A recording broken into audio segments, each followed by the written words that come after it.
What's up, MetaNerdz? This video is all about the weapon that saved the rebellion, the V150 Planet Defender Ion Cannon. It is a bit ironic that it was actually produced by Kuat drive yards. More proof that instead of Chancellor or even Emperor, the real gig you want is CEO of KDY, because it was also Kuat ships that would end up being paralyzed by this thing over Hoth. It was designed by a guy named Kan Lar, who made it for Komar combat systems, but they rejected the design and thought it was impossible to produce. When he brought the blueprints to Kuat, their reaction to Komar was hold my ion accu accelerator. But even with Kuat's experience, they couldn't get the cost down to a point where it could really take off.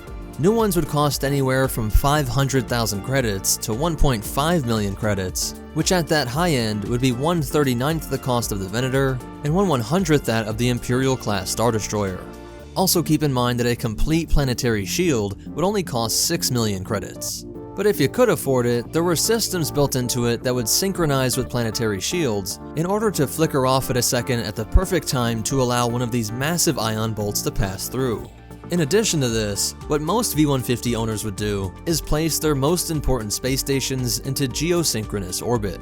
This means that it would remain stationary relative to the planet's rotation, so that this ion cannon can always be pointing at that space station if it ever got attacked. The V150 had an optimal range of 4,000 kilometers or 2,485 miles, which would have been more than enough to hit objects in atmosphere over Earth, and for reference, it could easily hit the International Space Station. Its maximum range was 180,000 kilometers or 111,847 miles, which is about halfway to the moon. There aren't any official stats on how fast that ion bolt is moving, so here's the best I could come up with. Keep in mind this is not a very scientific method here, but by comparing how far away the ISS is from Earth to how far away this ISD is from Hoth, I think it's around 2 to 4 times as far away. The ion shot takes 6 seconds to go this distance. So around 500 to 1,000 miles in 6 seconds is anywhere from 83 to 167 miles per second.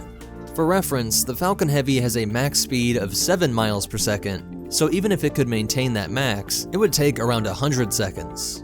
That is why many considered the V150 to be well worth the credits, especially when you consider that it had this double tap fire rate, shooting twice within a second, and then just another second between the next volley. With this double tap firing method, you could ensure a complete electronic shutdown of an enemy ship. But let's take a look at the cross-section to see how it all worked. Starting at the base, you can see that teams of gonk droids were constantly attending to the cannon and other base functions via these series of tunnels. An enormous ring of capacitor banks stores up power and can be drawn on to keep a steady flow of electricity for each shot. Right above that is the targeting computer that led up to the base that would work in concert with the planetary shield generator. At this level is the maintenance platform, where one of its 27 to 150 man crew would keep the V150 firing flawlessly. The reactor power core is about 2 stories tall and generates so much power that a 3-story grounding spike is necessary. This entire section is 1 kilometer or 0.6 miles underground, which must have been an incredibly intensive excavating project through the thick ice and rock. These nodes are the repulsor pads that keep the ion ball slightly levitating in its cradle. This was ringed by an array of long-range scanners and electro telescopes that extended out of the snow and which could spot targets hundreds of thousands of miles away. The ion cannon would draw electricity up through this coupler, which would then be shaped into the size of each bolt as it passed through the ion accu accelerator.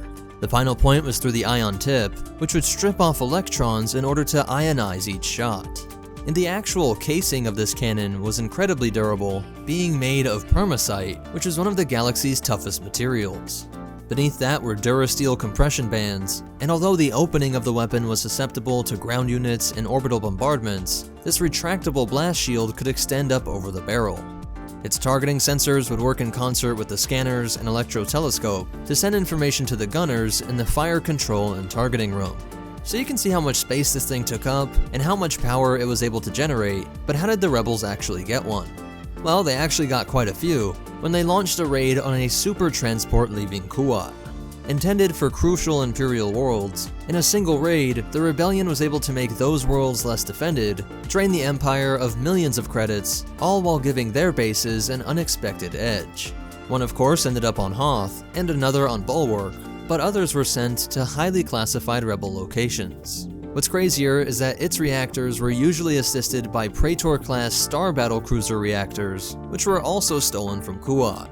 But despite how useful and expensive the V-150 was, the Rebellion had to consider it a disposable asset, a one-time use get-out-of-Imperial jail card to play whenever their base was discovered. You couldn't just dig it up and bungee cord it to a GR-75 for evac, so it would just stay behind.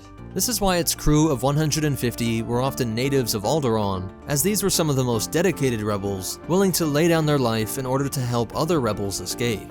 This is exactly what happened in 3 ABY on the Outer Rim world of Hoth. Head controller Torn Farr directed the V-150 to fire on the ISD Tyrant, opening up a lane for the transport the Quantum Storm.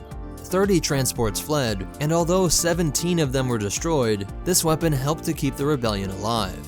As the crew kept laying down ion fire, Vader and the 501st were able to enter the base, but its Alderaanian crew set the cannon to overload.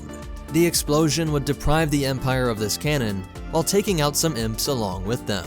Just over a year later, the New Republic would rise to power, and use these cannons to defend worlds throughout the galaxy from pirates and the Imperial Remnant. But when the Yuzan Vong arrived in 25 ABY, these electronic disabling weapons did nothing to a species that made all of their ships and weapons from organic material, no metal or electricity. So that's it for its history, but you definitely want to hear these cool facts and behind the scenes stuff. There is a contradiction in some accounts with the Alderaanian text blowing up the gun, but in Jedi Academy it is still intact. I went with the heroic scuttle since it was just cooler. In Jedi Outcast you can see 2 of these on Artus Prime, and it features in Galactic Battlegrounds and Rebel Strike. The Ion Cannon remains pretty similar to the original concept art by Ralph McQuarrie, and it was expanded upon in the Imperial Sourcebook, Essential Guide to Weapons and Technology, the Rebel Alliance Sourcebook, and the cross-section comes from Star Wars Complete Locations. So that's it for the V-150 Planet Defender. If you want to connect with us, help support this channel, or get your own copies of the reference material used to make this video, be sure to check out the links in the description. A special shout out to our supporters over on Patreon, but most important of all, remember, when in need, raid Kuat Drive Yards, and the Force will be with you, always.